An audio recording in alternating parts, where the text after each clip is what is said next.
मानव में लिंग सहलग्न गुण तथा इसके प्रकार। क्या है? मानव में लिंग सहलग्न गुण तथा इसके प्रकार। आइए देखते हैं इसमें क्या है। लैंगिक गुणसूत्रों में कुछ अन्य गैर लैंगिक या दैहिक लक्षणों के जीन्स भी होते हैं। किसके होते हैं? कुछ गैर होते हैं, मतलब अन्य, अलावा, लैंगिक लक्षणों के अलावा भी। इन्हीं लक्षणों को लिंग सहलग्न गुण तथा इनकी वंशागत को लिंग सहलग्नता की वंशागत या लिंग सहलग्न की वंशागत कहते हैं।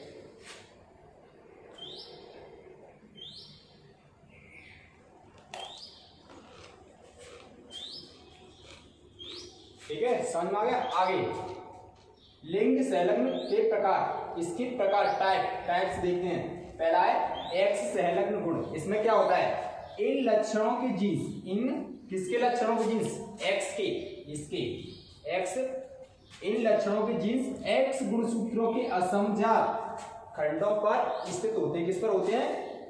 एक्स गुणसूत्रों के असमजात खंड, मतलब समजात भी असमजात खंडों पर स्थित होते हैं। परंतु साथ ही जो बाई गुणसूत्र होते हैं उस पर क्या होता है?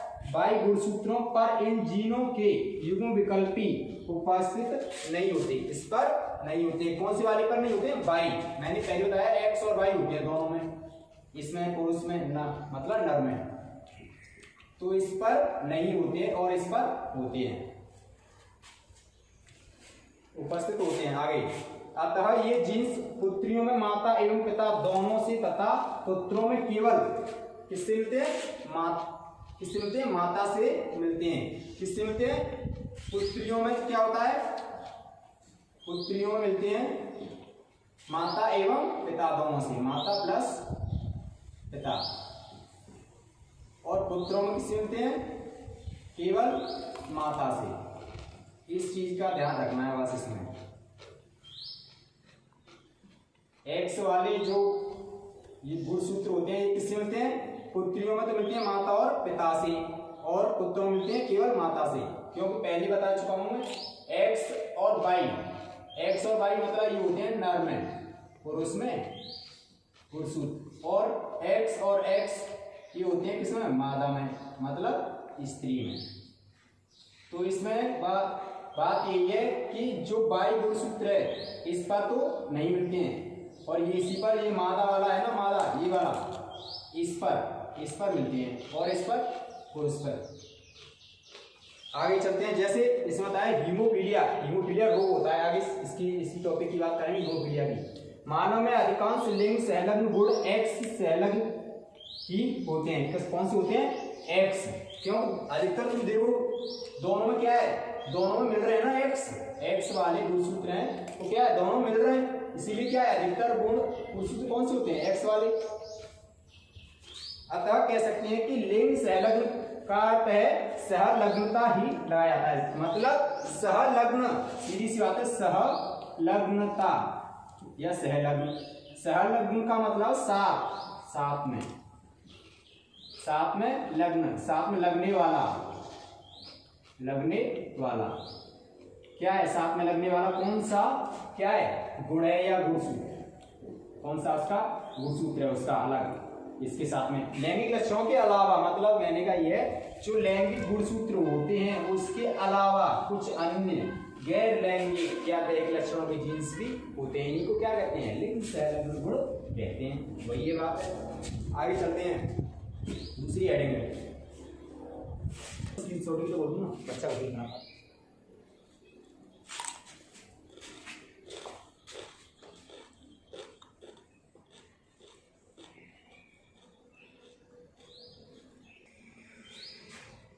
देखिए बच्चों, पहला वाला पॉइंट था एक्स सहलग्न गुण। अब दूसरा है बाई सहलग्न गुण। इसमें क्या होता है? इन लक्षणों के जीन्स होते हैं वो क्या होते हैं? बाई गुणसूत्र के असमजात खंडों पर स्थित होते हैं। असमजात खंड मतलब जो समजात ना हो, वो क्या होते हैं? समजात ना हो, मतलब समान टाइप में ना हो, सीधी सी बात है।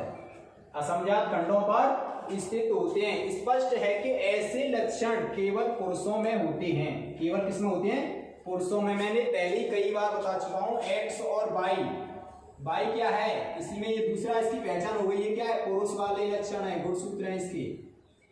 और एक्स ये मादा वाले, मतलब स्त्री वाले, नर या मादा, ठीक है। ये तो किसमें होते हैं, ये पुरुष में ही तो हो रहे हैं, ये वाई, ये वाई गुणसूत्र के असमजात खंडों पर स्थित होते हैं। स्पष्ट है कि ऐसे लक्षण केवल किसमें होते हैं, पुरुषों में स्थित पुरुषों में होते हैं, तथा इनके जीन्स होते हैं वो क्या होते हैं, पिता द्वारा ही वंशागत होते हैं। यहीं से मालूम पड़ गई पुरुषों में होती है, पुरुषों में होंगे तो क्या होगा, पिता ही तो होगा कि माता होगा, माता थोड़ा ना होगा, क्या होगा, पिता द्वारा ही वंशागत होते हैं। वंशागत का मतलब होता है ट्रांसफर, मतलब एक पीढ़ी से दूसरी पीढ़ी में जाना, वंशागत होते हैं। इन्हें कॉलेंड्रिक जीन तथा इनकी वंशागति को क्या कहते हैं, कॉलेंड्रिक वंशागति कहते हैं। ये इसकी पहचान है। जैसे इसमें क्या होता है, जैसे कर्ण पल्लवों पर बालों की उपस्थिति एक वाई संलग्न गुण है। कर्ण पल्लवों पर बालों की उपस्थिति मतलब कहने का ये, कभी कभी तुमने देखा होगा कि जो पुरुष होते हैं उनके जो कर्ण पल्लव होते हैं, कर्ण पल्लव पेशियां होती है कानों के बाल से अधिक महसूस होते हैं, बल्कि स्त्रियों पर ऐसा अपेक्षाकृत बहुत कम होता है। इसीलिए पहचान यहां से होती है, कर्ण पल्लवों पर बालों की उपस्थिति किस पर होते हैं, केवल पुरुषों में। जब तो यहीं से मालूम पड़ा है किसमें होते हैं, हीरा वाई गुणसूत्र किस पर होते हैं, असमजात खंडों किस पर, पुरुषों के, मतलब पिता द्वारा ही वंशागत हो रहे हैं ये। तो इसकी पहचान हो गई, क्या है, वाई संलग्न गुण की पहचान हो गई। अब चलते हैं, अगला तीसरा पॉइंट है एक्स वाई संलग्न गुण। इसमें क्या होता है, इन लक्षणों के जीन्स एक्स एवं वाई गुणसूत्रों के समजात खंडों पर युग्म विकल्पियों, मतलब जोड़े टाइप में युग्म विकल्पियों के रूप में स्थित होते हैं। मतलब इसमें ये है एक्स भी आ रहा है और वाई भी आ रहा है, दोनों गुणसूत्र आ रहे हैं। आगे, अतः इन लक्षणों की वंशागत स्त्रियों एवं पुरुषों में, दोनों आगे ना, स्त्री और पुरुषों में सामान्य ऑटोसोमल लक्षणों की भांति होती है। मतलब दोनों के लक्षण जा रहे हैं उसमें, तो इन्हें क्या कहते हैं, इन्हें अपूर्ण लिंग संलग्न कहते हैं। मतलब इसमें क्या है, स्त्री और पुरुष के, ये स्त्री और पुरुष की क्या है, दोनों के जा रहे हैं, दोनों के लक्षण जा रहे हैं, इसके दोनों के जा रहे हैं, मतलब आधे इसके जा रहे हैं, एक्स के और इसके आधे एक्स के जा रहे हैं, तो दोनों के लक्षण जा रहे हैं इसमें। ये है ना एक्स वाई, ये रहा। इन्हें अपूर्ण लिंग संलग्न कहते हैं। जैसे क्या है, वृक्कों में होने वाला नेफ्राइटिस रोग या पूर्ण वर्णांता। वृक्क क्या होते हैं, वृक्क क्या है, अलग से अगले टाइप में देखेंगे वृक्क क्या होते हैं, इसको होते हैं किडनी। मतलब ये क्या है, एक उत्सर्जन अंग है। ये उत्सर्जन अंग मतलब कहने का ये है कि जो पुरुष हो, चाहे मादा स्त्री हो या पुरुष हो, उसमें क्या होते हैं, जो किडनी होती है, किडनी को बोला जाता है नीलवृक्क। ये क्या करते हैं, इसका काम ये है कि जो टॉयलेट होते हैं, टॉयलेट मतलब मनुष्य का अपशिष्ट पदार्थ जैसे टॉयलेट होती है, पेशाब वगैरह होते हैं, तो उसको क्या करते हैं, छानने का काम इसी का ही होता है, मेन काम वृक्क का। किडनी इसको बोला जाता है। ये किडनी होती है दो, दाएं और बाएं इसी में होती है। तो इसलिए क्या है, उत्सर्जन अंग है। ये इसमें क्या होते हैं, वृक्कों में होने वाला नेफ्राइटिस रोग होता है। मतलब जैसे टॉयलेट करते समय जल वगैरह सूखी या टॉयलेट किसी की आती नहीं है, तो ये वाला रोग इसी की वजह से होता है। अगला है इसमें पूर्ण वर्णांता मतलब पूरी तरीके से, वर्णांता का मतलब होता है वर्ण, इसका टॉपिक आ गई है वैसे, तो मैं थोड़ा सा यही समझा देता हूँ। वर्णांधता मतलब वर्णों का अंधा मतलब कलर ब्लाइंडनेस बोलते हैं इसको। मतलब जिसको लाल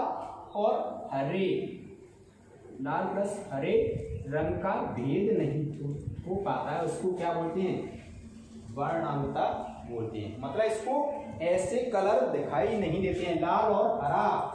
इसीलिए तो ऐसे व्यक्ति कभी कभी क्वेश्चन पूछ लेता है एग्जामिनर कि वर्णांधता से आप क्या समझते हैं, और इस प्रकार के व्यक्ति रेलवे में क्यों नहीं नियुक्त किए जाते हैं। तो इसलिए नियुक्त नहीं किए जाते क्योंकि लाल और हरा उसको दिखेगा नहीं, तो क्या होगा, एक्सीडेंट होगा। इसीलिए क्या है, इसीलिए ऐसे व्यक्ति को रेलवे में नियुक्त नहीं किया जाता है। जब तो उनका आंखों का क्या होता है, मेडिकल वगैरह टेस्ट वगैरह होते हैं, इसीलिए तो उनकी पहचान की जाती है। इसीलिए तो यही तो पहचान है इसकी, वर्णांतता मतलब वर्णों का अंधा होना, तो इसको कलर ये वाले दिखाई देते हैं। ठीक है, समझ में आएगा? अब यह साफ बस ना,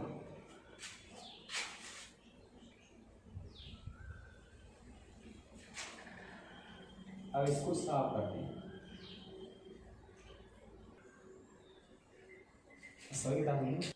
हाँ तो बच्चों ये बात करते हैं वर्णांतता की वंशागत, वर्णांतता की वंशागत। मैंने पहले बता दिया वर्णांतता मतलब वर्णों का क्या अंधा, उसको कलर दिखाई नहीं देंगे। अब कलर कौन से दिखाई नहीं देंगे ये देखना है, कौन से कलर दिखाई नहीं देंगे। तो हॉर्नर ने 1876 में ने सर्वप्रथम मतलब सबसे पहले, सर्वप्रथम का मतलब क्या है? सबसे पहले, सबसे पहले, सबसे पहले, सर्वप्रथम यह पता लगाया, क्या पता लगाया कि कुछ व्यक्ति लाल व हरे रंग का भेद नहीं कर पाते। कौन से कलर का? लाल और हरे रंग का भेद नहीं कर पाते, इसलिए इस रोग को क्या कहते हैं? लाल हरा अंधापन कहते हैं। मतलब इसको कलर ब्लाइंडनेस के नाम से भी जाना जाता है, अंधापन कहते हैं। इसे क्या कहते हैं? एक परिभाषा और है प्रोटॉन दोष। कभी कभी एग्जामिनर होते हैं इस परिभाषा को रख देते हैं, इस टॉपिक को रख देते हैं, प्रोटॉन दोष क्या होता है, तो बच्चे एकदम अचंभित पड़ जाते हैं। प्रोटॉन दोष क्या होता है? प्रोटॉन दोष का मतलब है उसको कलर ब्लाइंडनेस है, मतलब उसको लाल और हरा कलर है ना, वो उसको दिखाई नहीं दे रहा है। या इसको डाल्टोनिज्म, या इसको ऐसे टॉपिक में डाल देते हैं। डाल्टोनिज्म से आप क्या समझते हैं? कुछ नहीं टिप्पणी में रख देगा इसको डाल्टोनिज्म क्या होता है। एक नंबर में डाल्टोनिज्म इसको रख देगा, ये डाल्टोनिज्म क्या होता है, या इसको रख देगा प्रोटॉन दोष क्या होता है। तो बच्चे एकदम अचंभित पड़ जाते हैं, सर ने हमको ये दोनों कराई नहीं है, हमें तो कराया है, क्या कराया है? ये कराया बस वर्णांतता, हमें तो ये तो कराई नहीं है। तो इसीलिए इस परिवार इसी के वर्णांतता के अंतर्गत ही इनको एक अलग नाम से भी जाना जाता है, अलग अलग इसके नाम भी होते हैं, प्रोटॉन दोष या डाल्टोनिज्म।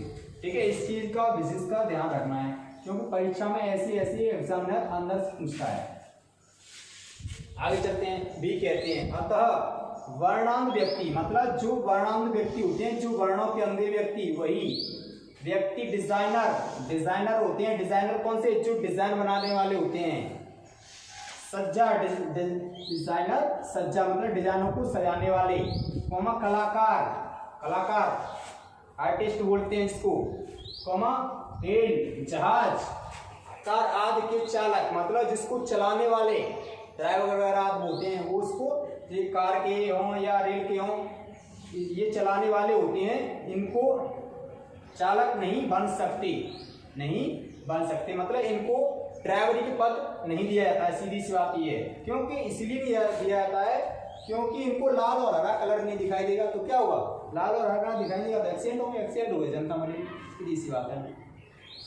इसलिए यह रोग क्या होता है? यह रोग सभी मानव प्रजातियों में पाया जाता है। इसका मतलब यही हो रहा है कि सभी मानव प्रजातियों, ये नहीं है कि हिंदू में नहीं होगा या मुसलमान में नहीं होगा, ये सभी में हो सकता है ये रोग, सीधी सी बात है।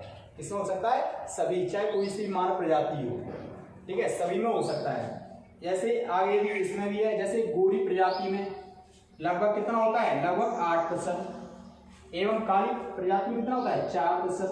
अधिकतर तुमने देखा होगा जो गोरे लोग होते हैं उनमें कभी कभी जो कंजा सपन बोलते हैं गांव में, कंजा सपन होता है ना, उनको क्या होते हैं, जो कलर होते हैं ना, कलर उनको बहुत कम दिखते हैं। जैसे ये नाइट वगैरह होती है, रात वगैरह होती है, तो उसका उनमें उनको रात में कम दिखाई देता है, उनको दिखाई देता है लेकिन कम दिखाई देता है। मतलब वैसे सामान्य पुरुषों की अपेक्षा वैसे व्यक्तियों को कम दिखाई देता है। काली प्रजाति कितने थे? 4%। मानव इससे प्रभावित होते हैं। किससे होते हैं? इसी से प्रभावित हो रहे हैं, वर्णांतता से प्रभावित होते हैं। लेकिन इनमें स्त्रियां केवल कितनी होती है? 1/10 से 1/15% ही प्रभावित होती है। स्त्रियां अपेक्षाकृत कम होती है, 1/10 से 1/15। इसीलिए अब इसमें से कई सारे क्वेश्चन बन के तैयार हो गए। कई क्वेश्चन कैसे बन गए, एक क्वेश्चन तुम्हारा ये बन गया, वर्णांतता की वंशावली से आप क्या समझते हैं, या वर्णांतता क्या होता है इसके बारे में समझाइए। एक क्वेश्चन ये बन के तैयार हो गया। दूसरा क्वेश्चन आ रहा है ये वाला, प्रोटॉन दोष क्या होता है, प्रोटॉन दोष से आप क्या समझते हो, एक क्वेश्चन यहाँ तैयार हो गया। ये तीसरा क्वेश्चन ये हो गया, डाल्टोनिज्म, डाल्टोनिज्म से आप क्या समझते हैं। बच्चे एकदम अच्छे में पढ़ जाते हैं, भाई डाल्टोनिज्म क्या होता है, पता नहीं डाल्टोनिज्म क्या होता है, सर ने कराया नहीं। तो डाल्टोनिज्म भाई यही है, वर्णांतता यही है, और प्रोटॉन दोष भी यही है। अगर आपको वर्णांतता आती है तो इसको भी कर दोगे और इसको भी कर दोगे। तीन क्वेश्चन हुए। अब चौथा क्वेश्चन कौन सा बन रहा है, चौथा क्वेश्चन ये बन रहा है चालक वाला, मतलब डिजाइनर, साज सज्जा, कलाकार, रेल जहाज, ये सारे मतलब इनके सबके जो ड्राइवर होते हैं वो नहीं बन सकते, आप वो नहीं बन सकते। इसलिए कभी कभी एग्जामिनर होते हैं वो ऐसा क्वेश्चन बना के रख देते हैं। कई बार आया है एग्जाम परीक्षाओं में, बोर्ड परीक्षाओं में कई बार ये क्वेश्चन आया है कि वर्णांतता से आप क्या समझते हैं, और अगर इसको नहीं रखेगा तो बस एक ही क्वेश्चन रख देता कि क्या रखता है कि वर्णांतता